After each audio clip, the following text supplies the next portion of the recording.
Hi అండి. Welcome to story book audio. ఈ కథ మీకు నచ్చినట్లయితే లైక్ చేయండి, షేర్ చేయండి, సబ్స్క్రైబ్ చేయండి. వాడికి తెలియకుండా నువ్వు ఇందు ఇంటికి వెళ్తే వాడికి కోపం వస్తుందని, వస్తే రానివ్వండి బామ్మ. అది అసలు ఎందుకు ఆఫీస్కి రావాలో ఈరోజే తెలుసుకుంటాను అని దివ్య అనగానే భ్రమరమ్మ ఇంకేం మాట్లాడలేదు. తన ఫోన్ పర్స్ తీసుకుని భ్రమరమ్మతో కలిసి కారెక్కింది దివ్య. కానీ భ్రమరాంబ గుండె మామూలుగా కొట్టుకోవడం లేదు. టెన్షన్ మొదలైంది. కారు వేగం పెరిగింది. ఇటు భ్రమరాంబకి దివ్యని కదిలించాలన్న భయం వేసింది. బామ్మ, ఏంటి దివ్య? ఇదే నా ఇంట్లో. కారు ఆగటంతో విండో బయటకు చూసి అడిగింది దివ్య. అవును తల్లి అని ఇద్దరు లోపలికి వచ్చారు. హాల్లో కూర్చొని ఉన్నారు నీరజ, రాజశేఖర్, ఇందు. దివ్యను చూడగానే ముగ్గురు షాక్ అయ్యారు. దివ్య కోపంగా ముందుకు వచ్చి ఇందు చెంపపై ఒక్కటిచ్చింది. అందరూ బిత్తరపోయి చూశారు. ఎంత ధైర్యం ఉంటే నన్నే కొడతావు? అసలు ఎవరితివి నువ్వు? నా ఇంటికి వచ్చింది కాకుండా నా వంటి మీద చేయి వేస్తావు? చేయి కాదు, ఇంకోసారి నా సంసార విషయాల్లో వేలు పెడితే చంపేస్తాను. దివ్య కోపంగా అరిచింది. నీరజ, మీకే కాదు నాకు ఉంది నోరు. నేను అరిచి గొడవ చేస్తాను అండి. ఈ కాలనీలో మీ పరువు పోతుంది. చెప్పండి, అరవనా? కోపంగా నీరజ ఎదురుగా నిలబడింది దివ్య. ఏంటి నువ్వేం చూసుకుని అంత పొగరు? నా భర్తను చూసుకుని ఈ పొగరు కలుపు. నీ ఇంటికి వచ్చి నీ కూతుర్ని కొడితే మీకు అంత కోపం వచ్చింది. మరి మీ అమ్మాయి ఏం చేసిందో అడగరా?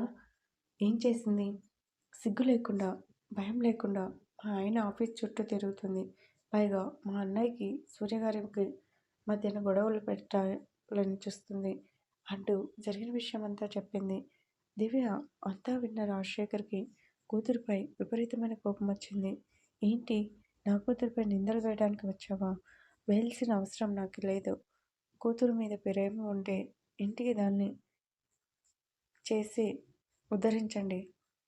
అంతేకాని సంసారంలో నిప్పులు పోయాలని చూస్తే ఆ నిప్పుతోని మీ కొంపగా అంటిస్తాను, జాగ్రత్త అని ఇందు దగ్గరికి వచ్చి, మా అన్నయ్య ఎలాంటివాడో మా ఆయనకి తెలుసు. ఇలాంటి చిన్న చిన్న విషయాలకి మా ఆయన నన్ను వదిలేస్తాడని అస్సలు అనుకోకు. నువ్వు మా మధ్యన ఎన్ని గొడవలు పెట్టాలని చూసినా సరే మా బంధం బలపడుతుంది. కానీ నీలాంటి సుప్పనాచి బుద్ధి ఉన్న వాళ్ళ మాటలకి మా బంధం విడిపోదు. వద్దు అనుకునే కదా విడిపోయావు. ఇప్పుడెందుకు మళ్ళీ వెంటపడుతున్నావు? మనశ్శాంతి లేకుండా చేస్తున్నావు. నీ జీవితం నాశనం చేసుకుంది నువ్వు, మా ఆయన కాదు. ఇంకోసారి నా మూడు దరిదాపుల్లోకి వచ్చావంటే నిలువున చీరేస్తాను, జాగ్రత్త అని స్ట్రాంగ్ వార్నింగ్ ఇచ్చి రాజశేఖర్ వైపు చూసి, క్షమించండి సార్, మీ అనుమతి లేకుండా మీ ఇంటికి వచ్చి మీ అమ్మాయిని మీద చేసుకున్నాను. ఈ పరిస్థితి తీసుకువచ్చిన మీ అమ్మాయిని అడగండి. అసలు ఎందుకు ఇలా చేస్తుందో కారణం తెలుసుకోండి సార్ అని భ్రమరాంబ గారిని తీసుకొని అక్కడి నుంచి వెళ్ళింది. కూతురు వైపు కోపంగా చూశారు రాజశేఖర్. నానా, ఛీ, నీ ముఖం చూడాలి అంటేనే అసహ్యం ఉంది. ఏదోటి తాగి చావు. ఏంటండి ఆ మాటలు? ముందు నువ్వు నోర్మోయ్. నీ వల్లే అది అలా తయారవుతుంది. ఎందుకిందో మళ్ళీ వాడిని ఏం చేద్దామని? అయినా సూర్య ఆఫీస్కి నువ్వెందుకు వెళ్ళావు? చూడు, ఇకపై నువ్వు ఆఫీస్కి రావాల్సిన అవసరం లేదు. బయటకు వెళ్ళి ఇలాంటి సిగ్గుమాలిన పనులు చేయాల్సిన అవసరం లేదు. నీకు మంచి సంబంధం చూసి ఎలా అయినా ఈ నెలలో పెళ్లి జరిగేలా చేస్తాను. అప్పుడు కానీ నీకు మీ అమ్మకి బుద్ధి రాదు. ఏంటి నాన్న మీరు అనేది? అవును, నీకు సంబంధం వచ్చింది. ఇందు మనసు మార్చుకుంటావని ఎన్ని రోజులో చూశాను. కానీ అది జరగని పనని ఈ రోజుతో నాకు అర్థమైంది. నిన్ను నువ్వు చేసే పనులని భరించక ఓపిక నాకు లేదు. వాళ్ళకి ఫోన్ చేసి మంచి రోజు చూసుకొని రమ్మని చెప్తాను అని రాజశేఖర్ కోపంగా ముఖం మీదనే చెప్పి లోపలికి వెళ్ళారు. అమ్మ, చూసావా ఆ దివ్య ఇంటికి వచ్చి ఎంత పెద్ద పెంట చేసిందో? నువ్వు చేసిన పనికే కదా చేసింది. అయినా నీ ప్లాన్ ఏంటి? నువ్వు చేస్తున్నదేంటి? ఆఫీస్కి ఎందుకు వెళ్ళావు? అమ్మ, నేను వెళ్ళి మంచి పని చేశాను. సూర్యబాబు మనసులో అనుమానం మొదలైంది. నాకు తెలిసి దివ్యతో గొడవపడి ఉంటాడు. అందుకే ఇది ఇంటికి వచ్చి మరీ నన్ను కొట్టింది. లేదంటే ఎందుకు వస్తుంది? కూతురి మాటలకి తలూపి నువ్వు చెప్పింది నిజమే కానీ ఎందుకో దివ్యని చూస్తుంటే సైలెంట్ అమ్మాయిలా కనిపించడం లేదు. మనతో జాగ్రత్త ఉండాలి. నువ్వు ఇప్పుడు వాళ్ళ జోలికి వెళ్ళకు. ఏంటమ్మా అది ఇంటికి వచ్చి గొడవ చేసింది అని భయపడి మాట్లాడుతున్నావా? భయపడి కాదు, తొందరపాటుతనం వద్దు అంటున్నాను. చూసావు కదా, మీ నాన్న చంపడానికి కూడా వెనుకాడేలా లేరు. ఇప్పుడు సంబంధం అంటున్నారు. ఏం చేయాలి?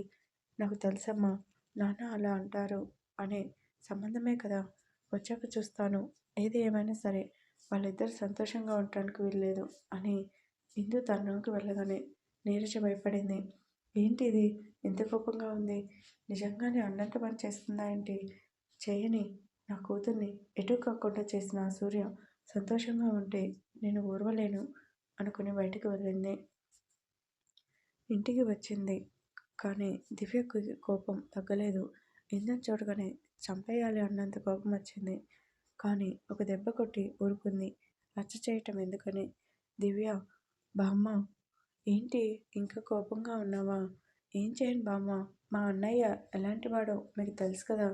ఆయన వెనుక డబ్బు ఆస్తి ఇవన్నీ చూసి మా అన్నయ్య ఎందుకు ఇలాంటి ఈ ఇంటి కోడల్ని చేస్తాడు. నా కోపం ఇందు మీద కాదు బామ్మ, మీ మనమడి మీద. ఇందు మాటలు విని ఆయన నాతో గొడవ పడ్డారంటే అర్థమేంటి? ఆయన ఇందు మాటలు వింటున్నారు అనే కదా. నువ్వు చెప్పింది నిజమే కదా అమ్మా, అది వాడు తెలుసుకోవాల్సిన విషయం.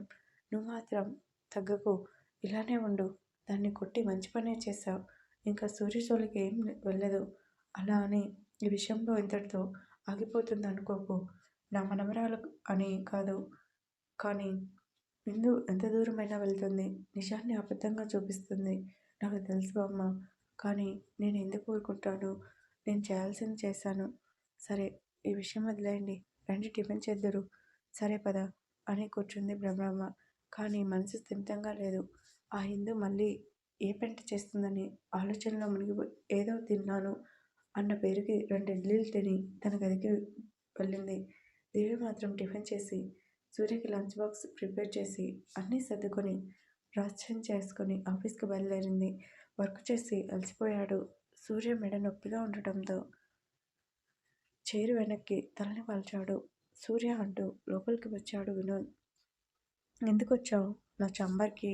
సూర్య మాటలకి విస్తుపోయాడు వినోద్.